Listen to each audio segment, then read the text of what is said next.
The grand chamber of the Galactic Council stretched wider than most city blocks on Earth. Ambassador Sarah Chen stood at the center of it, feeling very small. Above her, the ceiling disappeared into darkness.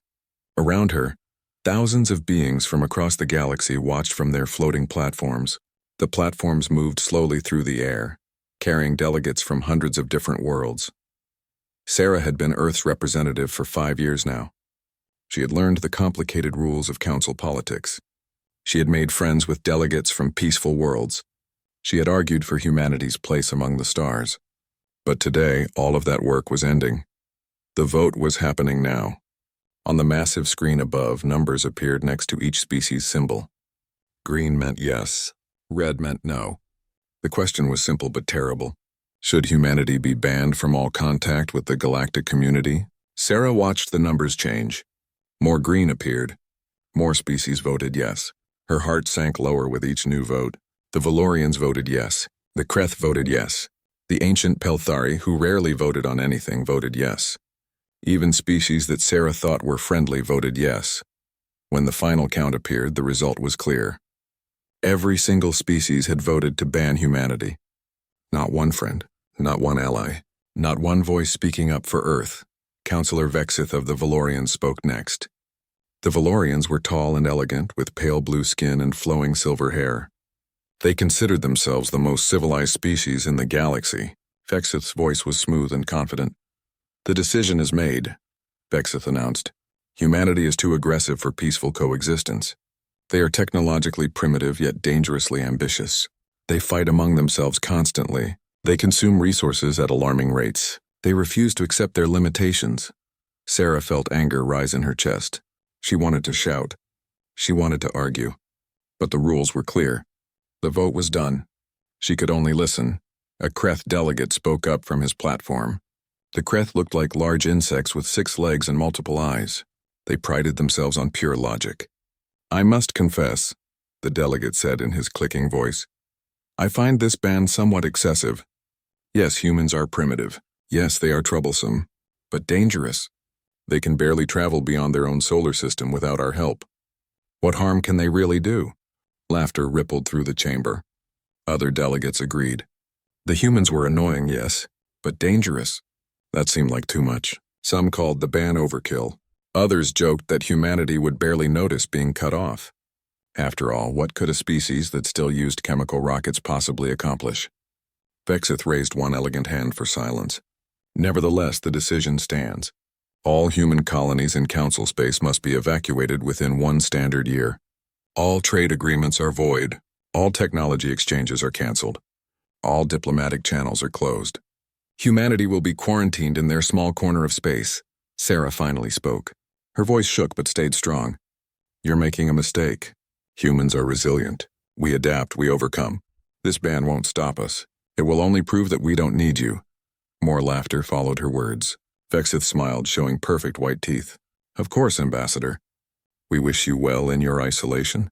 Perhaps in a few thousand years, when your species has matured, we can discuss readmission to civilized space." Guards approached Sarah. They were polite but firm. Her time to speak was over. She had to leave. Sarah gathered her dignity and walked out of the chamber. Behind her, the council moved on to other business. Humanity was already forgotten. The journey back to Earth took 3 weeks. Sarah spent most of it staring out the window of her ship at the stars. 47 human colonies would have to be abandoned. Millions of people would have to pack up their lives and return to the small cluster of systems that Earth controlled.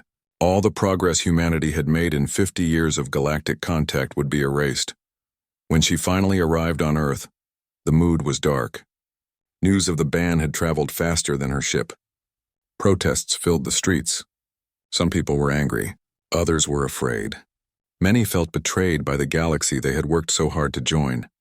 Sarah went directly to meet with Earth's leaders.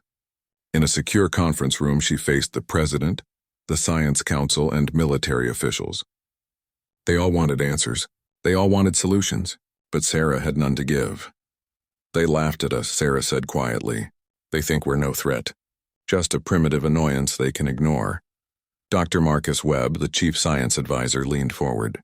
He was an older man with gray hair and sharp eyes. Unlike the others, he didn't look upset. He looked thoughtful. Maybe that's exactly what we need, Webb said. Everyone turned to stare at him. The president frowned. What do you mean? Webb stood and walked to the window. Outside, Earth cities glowed in the darkness. We've spent 50 years trying to catch up to the galaxy, trying to learn their technology, follow their rules, fit into their civilization. And where has it gotten us? Banned, exiled, laughed at. He turned back to face them. But now we're free. Free from their restrictions, free from their oversight, free from having to ask permission for every new experiment or invention. They think we're primitive? Good, let them think that.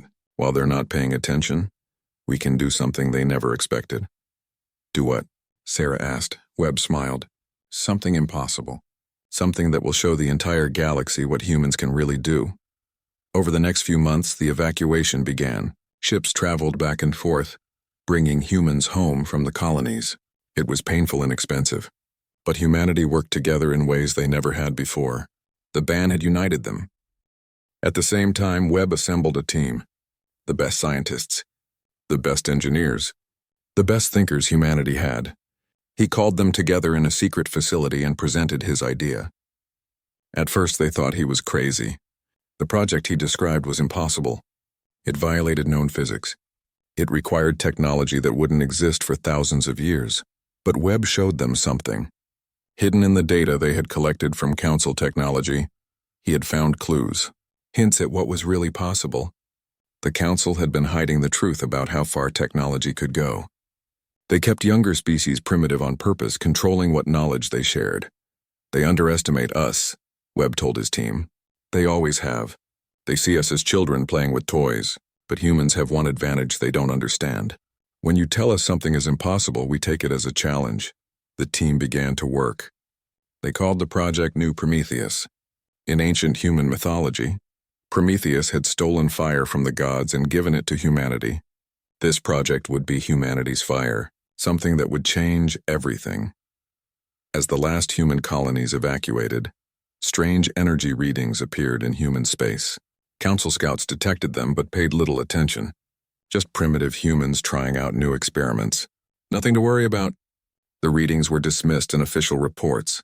The FTL communication buoys around human space went dark one by one. Humanity stopped responding to any messages from the galaxy. They had truly isolated themselves. The Council noted this and moved on. Humanity was no longer their problem. Sarah Chen stood in the observation deck of Earth's largest space station. Through the window, she could see massive construction beginning on the dark side of the moon. Giant structures were taking shape. More were being built in orbit. Even more in the asteroid belt. Webb joined her at the window. It's beginning, he said quietly. Will it work? Sarah asked. I don't know, Webb admitted. No one has ever tried what we're about to do. But I know one thing. When the galaxy sees what humanity is capable of, they'll never laugh at us again. Sarah thought about Vexith's words. His smooth confidence, his certainty that humanity would fail. She smiled. Let them be surprised. Let them wonder. And let them realize too late that they made the biggest mistake in galactic history. Far away, in the Galactic Council chambers, Counselor Vexith attended another boring session. Debates about trade routes, arguments about mining rights. The usual politics. He had completely forgotten about humanity. They were just one more failed species consigned to the edges of space. He would remember them eventually. They all would. But by then it would be far too late. 25 years had passed since the ban. A full generation had grown up knowing nothing but isolation. Young people on Earth learned about the Galactic Council only in history classes. The ban had become normal, just another fact of life. In the grand archives of the Council, humanity's file had been moved to the lowest priority section. Most species had forgotten humans existed. Those who remembered thought of them as a cautionary tale. A species that had tried to reach too high and failed. Zelkon was different. He was young for a Kreth, barely 50 years old. Most Kreth his age focused on their assigned duties. They followed the rules. They accepted what they were told. But Zelkon had always been curious. His multiple eyes saw details others missed. His mind asked questions others ignored. His current assignment was simple. Monitor the borders of former Council space. Make sure no unauthorized travel occurred. Report any anomalies. It was boring work that most scouts dreaded, but Zelkan had requested this duty specifically because the human quarantine zone fell within his patrol route. Something was wrong in human space. Zelkan felt it in his thorax where Kreth intuition lived. The silence was too complete. Too perfect. When species were quarantined, you usually detected something. Random transmissions, accidental signals, signs of life. But from humanity, nothing. Absolute silence for 25 years. Zelkan brought his concerns to his supervisor. Commander Threxall was an older Kreth who had served for centuries. He listened to Zelkan's report with barely concealed boredom. "The humans are quiet," Threxall said. "This is good. It means the ban is working. They have accepted their place." "But sir," Zelkan insisted, "it's not natural. Even imprisoned species make noise. The humans were talkative before. Loud, always broadcasting. Now nothing. Not even basic system traffic." Threxall's mandibles clicked in annoyance. Perhaps they have simply given up. Primitive species often do when faced with their limitations. Or perhaps they have finally learned discipline. Either way, it is not our concern. Focus on your actual duties. Zelkan returned to his ship frustrated, but he couldn't let it go. During his patrol routes, he started scanning human space more carefully. He pushed his sensors to their maximum range. What he found disturbed him. Energy signatures. Massive ones. They appeared briefly at the edges of human territory, then disappeared. The patterns made no sense. They were too powerful for human technology. Too complex, too impossible. Zelkan recorded everything. He compiled data from 25 years of monitoring. When he presented it to Threxall again, his commander actually looked at the evidence this time. "For about 30 seconds, sensor errors," Threxall declared. "Human space is near several unstable regions. These readings are probably natural phenomena. Stellar flares, magnetic storms. Nothing more. Sir, with respect, I've accounted for all natural phenomena. These signatures are artificial, and they're increasing in frequency and power. Something is happening in there." Threxall's patience snapped. "Enough, the humans are primitive. They barely had working spacecraft when we banned them. Do you really think they've suddenly developed technology beyond our understanding in just 25 years? It's absurd." Zelkan said nothing more, but he continued his private investigation. He began searching the Council databases for any information about humanity. Most of it was basic. Population numbers, colony locations, technology levels. But buried deep in the restricted archives, he found something interesting. Fragmentary transmissions. They had been intercepted years ago, right after the ban. Someone had filed them away and forgotten about them. Zelkan played the recordings. They were heavily encrypted and damaged, but his equipment could clean them up enough to hear fragments. A human voice spoke through static. Male, older, confident. The words came in pieces. "Our project authorized. Beyond the rim. They'll never expect. New Prometheus is change everything. Show them what we..." Zelkan played it again and again. Project Rim New Prometheus. What did it mean? He searched for references to Prometheus. The database gave him human mythology. A rebel who stole fire from gods to give to mortals. Interesting, he found more transmissions. Dozens of them. All from different times in those first years after the ban. Mentions of massive construction. Entire asteroid belts being dismantled. Resources being redirected. References to the fleet and the journey and beyond and leaving. Leaving? Where could humans leave to? They were already isolated in their own territory. Zelkan made a decision that would have gotten him fired if anyone found out. He altered his patrol route slightly, just enough to bring him closer to the human border, close enough for detailed scans, close enough to see. What he saw made his blood run cold. The border colony world of Nova Terra had been home to 8 million humans before the ban. It was supposed to be empty now, evacuated decades ago, but Zelkan's sensors showed power still running, lights still on, cities still functioning. He moved closer, risking discovery. The closer he got, the stranger it became. Everything was automated. Buildings maintained themselves. Streets stayed clean, but there were no people, not one. 8 million humans had lived here now, 0. Zelkan landed his ship in the main spaceport. The landing systems worked perfectly, guiding him to a spot. The atmosphere was breathable. Temperature was comfortable, but the city was a ghost town. He walked through streets that should have been crowded. past homes that should have been lived in, through markets that should have been busy. Everything was preserved. Like a museum or a tomb, food still sat in refrigerators, perfectly preserved by stasis fields. Personal items remained in homes. Photos on walls showed smiling human families. But the families themselves? Gone. In the central plaza, Zelkan found a monument. It was new, built from some kind of crystalline material that seemed to glow with inner light. Text was carved into it in both human languages and Galactic Standard. Zelkan read the words slowly. This world was home to 8 million souls. They built lives here. They had dreams here. And when the galaxy told them to leave, they went. But they did not go quietly into exile. They went forward into infinity. Remember us not as those who were cast out, but as those who chose to venture beyond all boundaries. We were here. Now we are elsewhere. Farewell. Zelkan stood there for a long time, staring at those words. Elsewhere. Beyond boundaries. What had they done? He returned to his ship and expanded his search. 3 more colony worlds, all the same. Preserved perfectly, completely empty. Millions of people simply gone. Where had they gone? How had they left? Why hadn't anyone noticed? The answer to the last question was simple. No one had been paying attention. No one cared what happened to quarantined humans. They were supposed to be irrelevant. Zelkan returned to Council space and filed an emergency report. This time he went over Threxel's head directly to the Intelligence Division. They were not pleased to receive an unauthorized transmission from a junior scout, but the evidence was impossible to ignore. 3 days later, Zelkan was summoned to a classified briefing. The room was full of senior intelligence officers.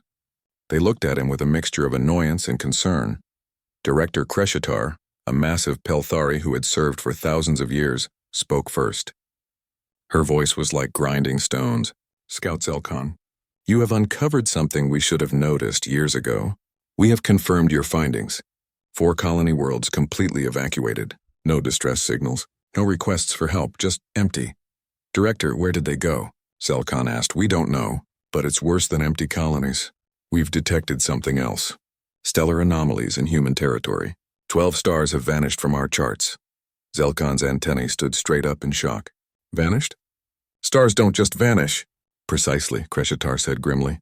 Stars don't vanish unless someone moves them, or destroys them, or does something else we cannot even imagine. The energy readings you detected, they match the locations where stars used to be. The room fell silent. Everyone was thinking the same impossible thought. Had humanity somehow developed the ability to move stars, to manipulate stellar bodies? The implications were terrifying. Another officer spoke up. This is impossible. Humans were barely capable of basic fusion when we banned them. Stellar engineering is theoretical even for us. No species in the known galaxy can do what you're suggesting. And yet, Kreshitar said, 12 stars are missing. 4 worlds are empty, and we have complete silence from a species that was once very vocal. I want a full investigation. Zelkan, you will lead a team to the human border. You found this. You will help us understand it. Zelkan felt pride and fear in equal measure. Pride at being chosen. Fear at what they might find. Yes, Director. When do we leave? Immediately. And Zelkan, be careful. We don't know what the humans have become. But whatever they're doing, it's beyond anything we thought possible. That makes them either the greatest opportunity or the greatest threat the galaxy has ever seen. As Zelkan left the briefing, he thought about those empty cities, those preserved homes. That monument with its farewell message. The humans hadn't given up. They hadn't accepted their exile. They had done something else. Something that no one expected. They had disappeared. And somehow, impossibly, they had taken their stars with them. The investigation fleet arrived at the human border exactly 50 years after the ban. It was the largest scientific mission the Council had launched in centuries. 50 ships, thousands of personnel, the best equipment available, and leading them was Counselor Vexith himself. Vexith was older now. His silver hair had dulled. Lines marked his elegant face, but his confidence remained strong. He stood on the bridge of the flagship, looking at the human border on the view screen. After 50 years, they would finally see what had become of the exiled species. Zelkan stood nearby, now wearing the uniform of a senior investigator. His discovery had made him famous. Some called him paranoid, others called him visionary, but everyone agreed he had been right to be concerned. Something impossible had happened in human space.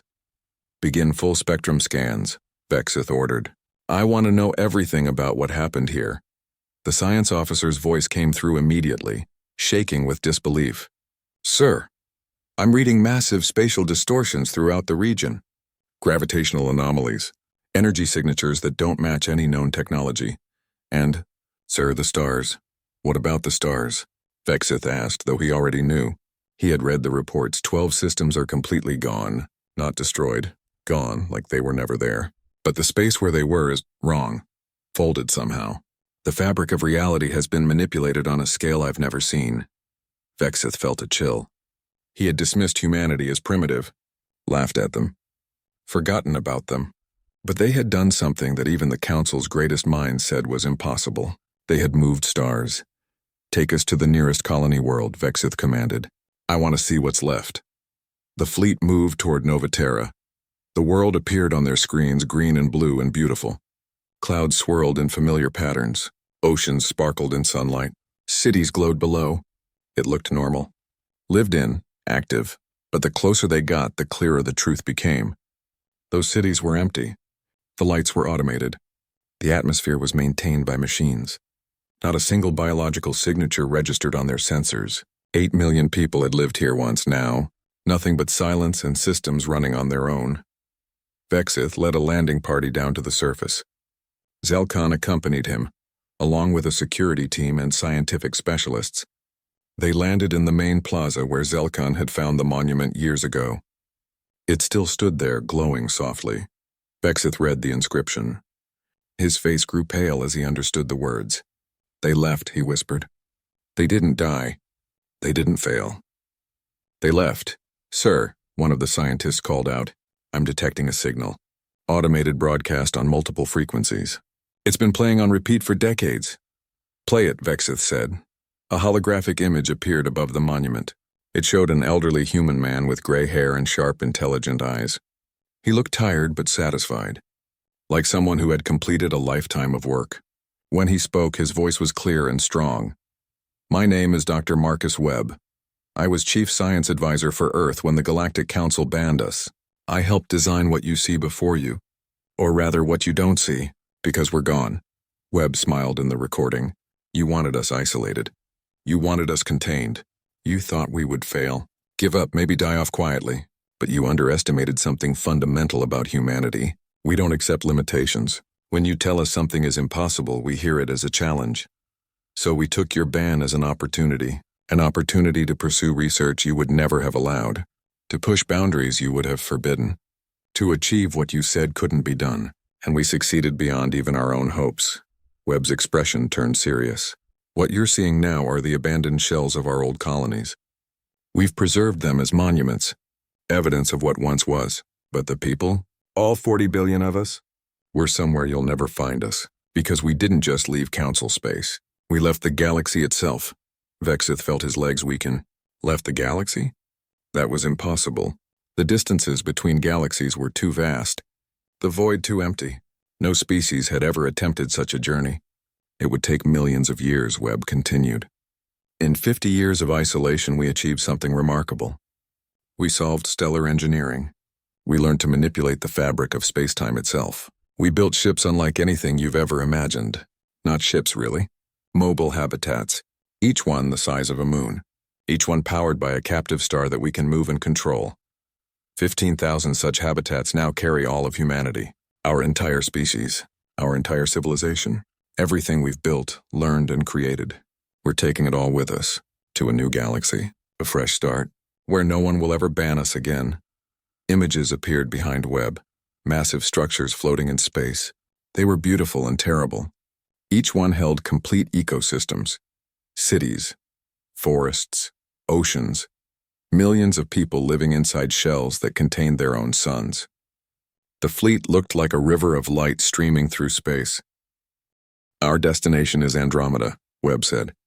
2.5 million light-years away. The journey will take 500 years at our current speed. But we have time. We've solved death itself. extended our lifespans indefinitely. We'll see the journey through. All of us together. You might wonder why we're leaving this message. Why tell you it all? Because we want you to understand. You had a choice. You could have welcomed us, worked with us, shared knowledge and grown together. Instead, you cast us out, and in doing so, you freed us from your limitations. Webb leaned forward.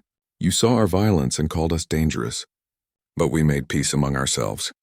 Complete peace. No more wars. No more conflicts. We had to unite to survive. And unity made us stronger than any of you can imagine. You saw our primitive technology and called us backwards. But without your interference, we innovated freely. We made breakthroughs you haven't even conceived of. Because we weren't bound by your rules or limited by your assumptions about what's possible. You saw our ambition and called us troublesome. But ambition drove us to achieve the impossible. To reach for heights you never dared to climb. To transform adversity into transcendence. Webb stood back. Behind him, the fleet of habitats glowed like stars. So thank you, Galactic Council. Thank you for banning us. Thank you for freeing us from your constraints. You thought you were protecting the galaxy from humanity. Instead, you set us free to become something greater than we ever could have been under your rule. This is our farewell. By the time you see this message, we'll already be millions of light years away. By the time you could possibly follow, we'll be gone beyond reach. You wanted us quarantined. We've self-selected out of your galaxy entirely. Goodbye, Galactic Council. Maybe in another galaxy and another age we'll meet again. But it won't be in your lifetimes or those of your descendants. Humanity endures. Humanity survives. Humanity reaches ever forward. Remember that when you look at the empty spaces where we used to be. The message ended. The hologram faded. Vexith stood frozen, staring at the spot where Webb's image had been. Around him, the landing party was silent. No one knew what to say. What could anyone say in the face of such impossible achievement? Zelkon was the first to move. He approached Vexith carefully. Sir, what are your orders? Vexith didn't answer immediately. He was thinking about the vote 50 years ago, the unanimous decision to ban humanity, the laughter that had followed Sarah Chen's warning, the smug certainty that humans would fail. He had been so sure. They all had. Humans were primitive, aggressive, limited. They posed no real threat and had no real potential. The ban had seemed like common sense. A simple precaution against an annoying species, but they had been wrong. Catastrophically wrong. Instead of containing a potential threat, they had pushed humanity to become something unprecedented. Something that made the entire Galactic Council look primitive by comparison. Sir? Zelkon repeated. Vexith finally turned to face him.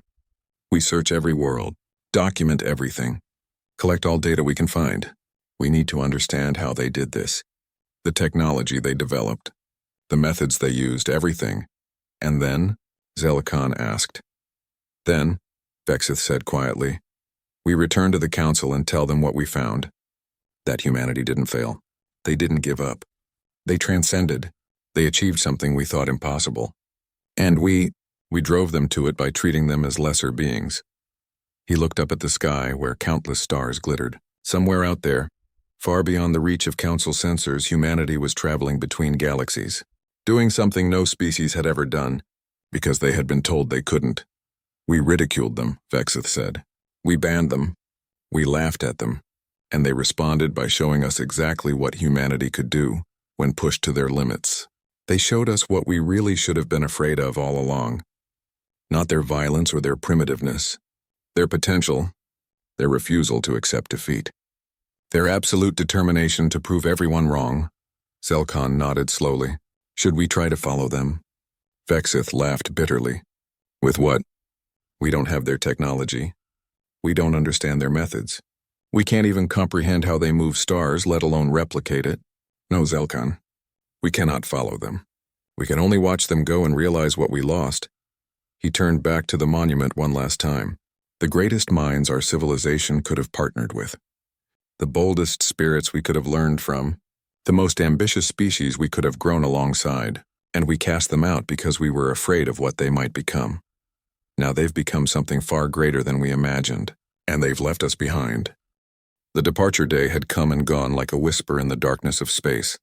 No one in the Council actually saw it happen. No sensors caught the exact moment when the human fleet crossed the point of no return and entered the intergalactic void. One moment their signals were strong, The next, they were fading.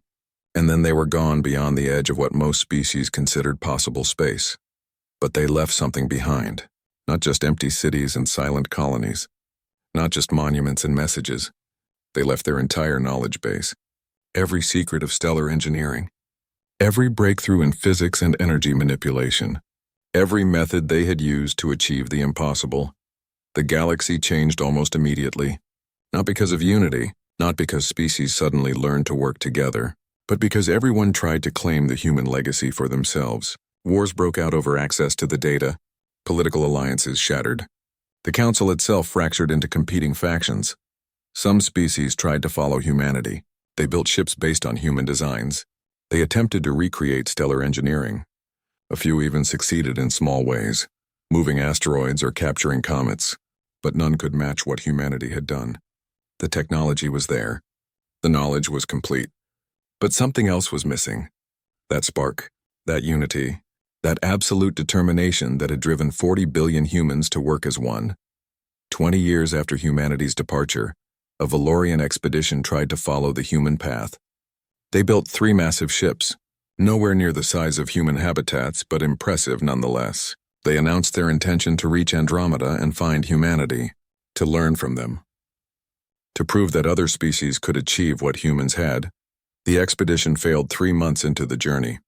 The ship's systems broke down in the void between galaxies. Resources ran out faster than expected. The crew fell into conflict over rationing and command decisions. They turned back, broken and defeated. Only one ship made it home. The lesson was clear. Technology alone wasn't enough. You needed something more, something that humanity had found in their moment of greatest need and never lost. 50 years after the departure, the galaxy had settled into a new normal. The council reformed, smaller and more careful. Wars ended. Mostly because everyone was too focused on trying to understand and use human technology. A renaissance of sorts began. Art and culture flourished. Scientific progress accelerated. The human gift sparked innovation everywhere. But no one forgot where it came from. No one forgot the species that had been banned and exiled. The species that had turned rejection into transcendence. Zelkan had become something of a legend. The young scout who had discovered humanity's departure was now old by Kreth standards. But human medical technology, shared in their data gift, had extended his life far beyond what was natural for his species. He had used those extra years for a specific purpose. On Nova Terra, the first human world he had visited, Zelkan built a museum. Not a traditional museum, something more. A living memorial to humanity. He preserved the entire city exactly as they had left it. Every home, every street, every monument. But he added something new. Historical records. Interviews with the last humans who had lived in the galaxy. Recordings of their music, their art, their stories.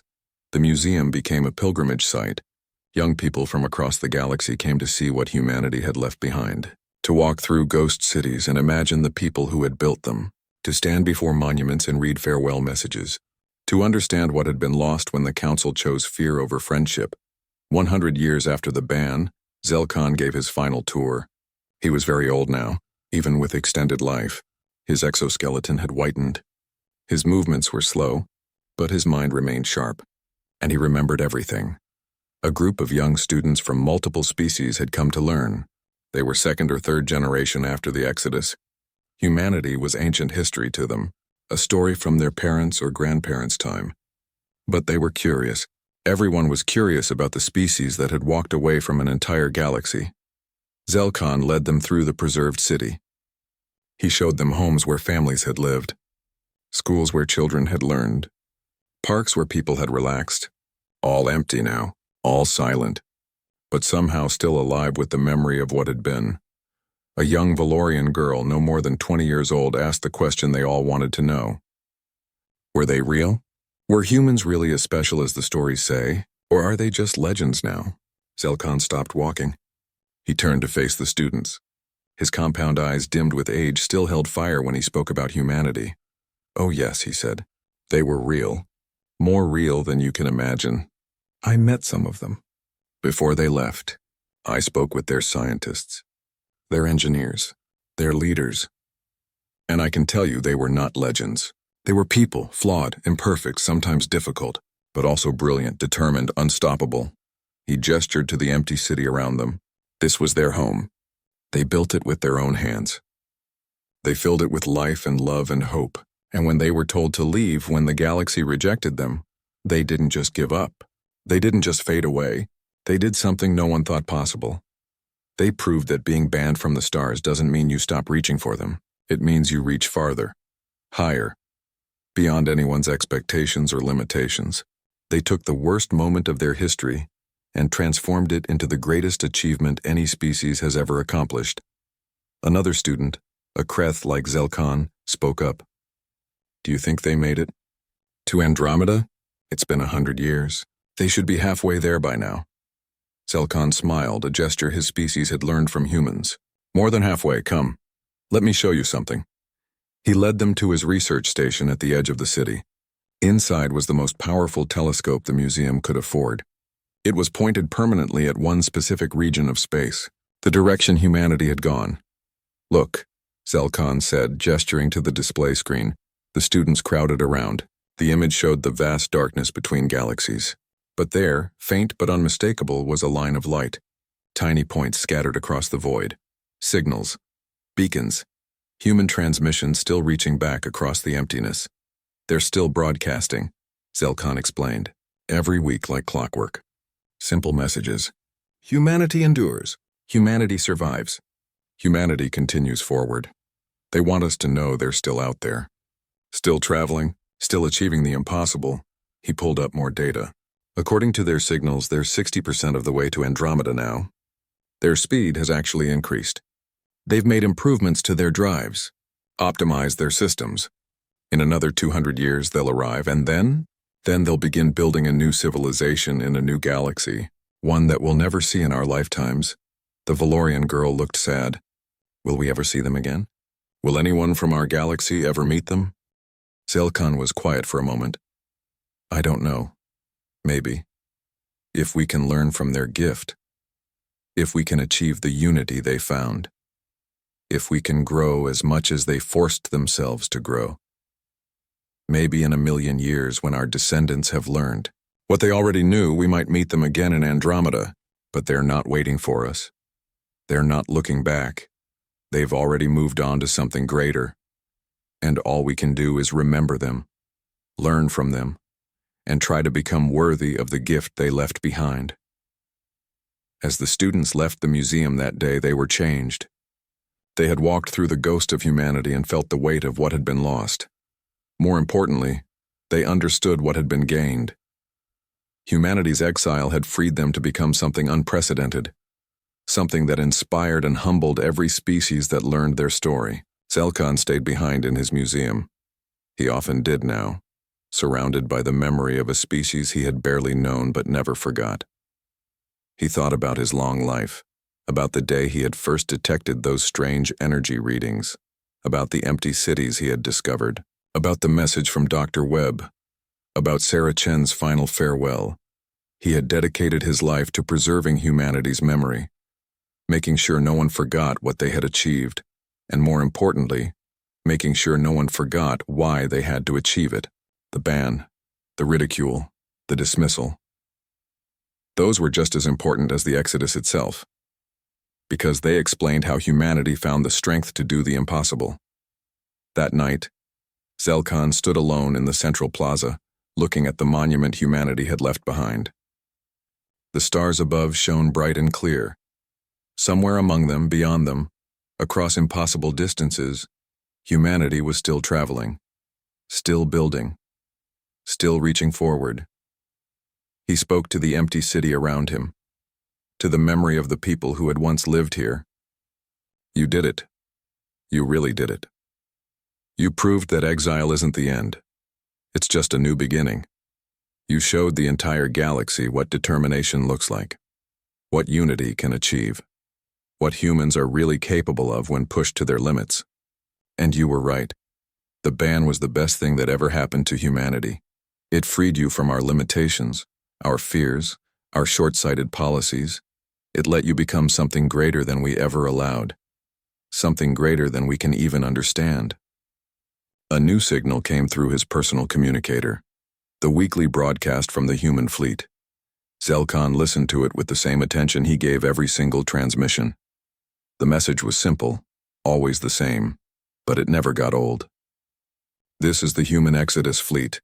100 years into our journey, 60% complete, all systems functional, all population stable and healthy. Morale remains high. We are together. We are strong. We are humanity. And we endure. Next transmission in 7 days. To anyone listening, remember that impossible is just a word, not a limit. Zelkan smiled. Not a limit. Humans had proven that better than anyone. They had taken impossible and made it their mission statement. They had taken rejection and turned it into redemption. They had taken exile and transformed it into exodus. Far away in the darkness between galaxies, the human fleet continued its journey. 15,000 habitats glowing like a river of stars crossing the void. Inside, billions of people lived full lives. Children were born who would never see the Milky Way. Elders died who remembered Earth only from history lessons, but all of them shared the same story, the same legacy, the same incredible truth. They were the species that had been banned from the stars, the species that everyone said would fail, the species that proved them all wrong by doing something no one else had ever attempted, let alone achieved. They were the humans who walked away from an entire galaxy and never looked back. And in Andromeda, still 200 years ahead, preparations were already beginning. Automated probes sent ahead decades ago were mapping worlds, identifying resources, preparing landing sites. By the time the fleet arrived, they would have hundreds of worlds ready for colonization. A new start in a new galaxy where no one had ever told them no, where no one had ever laughed at their ambitions, where they could build whatever future they dreamed of. The Galactic Council had wanted to protect the galaxy from humanity. Instead, they had set humanity free to conquer galaxies far beyond their reach. They had wanted to limit a dangerous species. Instead, they had unleashed the most ambitious species the universe had ever seen. They had ridiculed the ban, until they saw what humanity did next. And by then, it was far too late to do anything but watch in awe as humanity disappeared into legend. The species that was exiled, the species that evolved, the species that proved that being cast out of paradise doesn't mean you give up. It means you build a better paradise somewhere else. Humanity endures. Humanity survives. Humanity reaches ever forward, and the stars themselves bear witness to their journey. Zelkan was quiet for a moment. I don't know. Maybe. If we can learn from their gift. If we can achieve the unity they found. If we can grow as much as they forced themselves to grow. Maybe in 1,000,000 years when our descendants have learned what they already knew, we might meet them again in Andromeda, but they're not waiting for us. They're not looking back. They've already moved on to something greater. And all we can do is remember them, learn from them, and try to become worthy of the gift they left behind. As the students left the museum that day, they were changed. They had walked through the ghost of humanity and felt the weight of what had been lost. More importantly, they understood what had been gained. Humanity's exile had freed them to become something unprecedented, something that inspired and humbled every species that learned their story. Zelkan stayed behind in his museum. He often did now, surrounded by the memory of a species he had barely known but never forgot. He thought about his long life, about the day he had first detected those strange energy readings, about the empty cities he had discovered, about the message from Dr. Webb, about Sarah Chen's final farewell. He had dedicated his life to preserving humanity's memory, making sure no one forgot what they had achieved, and more importantly, making sure no one forgot why they had to achieve it. The ban, the ridicule, the dismissal. Those were just as important as the Exodus itself, because they explained how humanity found the strength to do the impossible. That night, Zelkan stood alone in the central plaza, looking at the monument humanity had left behind. The stars above shone bright and clear. Somewhere among them, beyond them, across impossible distances, humanity was still traveling, still building, still reaching forward, He spoke to the empty city around him, to the memory of the people who had once lived here. You did it. You really did it. You proved that exile isn't the end. It's just a new beginning. You showed the entire galaxy what determination looks like, what unity can achieve, what humans are really capable of when pushed to their limits. And you were right. The ban was the best thing that ever happened to humanity. It freed you from our limitations, our fears, our short-sighted policies. It let you become something greater than we ever allowed, something greater than we can even understand. A new signal came through his personal communicator, the weekly broadcast from the human fleet. Zelkon listened to it with the same attention he gave every single transmission. The message was simple, always the same, but it never got old. This is the human Exodus fleet. 100 years into our journey, 60% complete, all systems functional, all population stable and healthy. Morale remains high. We are together. We are strong. We are humanity. And we endure. Next transmission in 7 days. To anyone listening, remember that impossible is just a word, not a limit. Zelkon smiled. Not a limit. Humans had proven that better than anyone. They had taken impossible and made it their mission statement. They had taken rejection and turned it into redemption. They had taken exile and transformed it into exodus. Far away in the darkness between galaxies, the human fleet continued its journey. 15,000 habitats glowing like a river of stars crossing the void. Inside, billions of people lived full lives. Children were born who would never see the Milky Way. Elders died who remembered Earth only from history lessons, but all of them shared the same story, the same legacy, the same incredible truth. They were the species that had been banned from the stars, the species that everyone said would fail, the species that proved them all wrong by doing something no one else had ever attempted, let alone achieved. They were the humans who walked away from an entire galaxy and never looked back.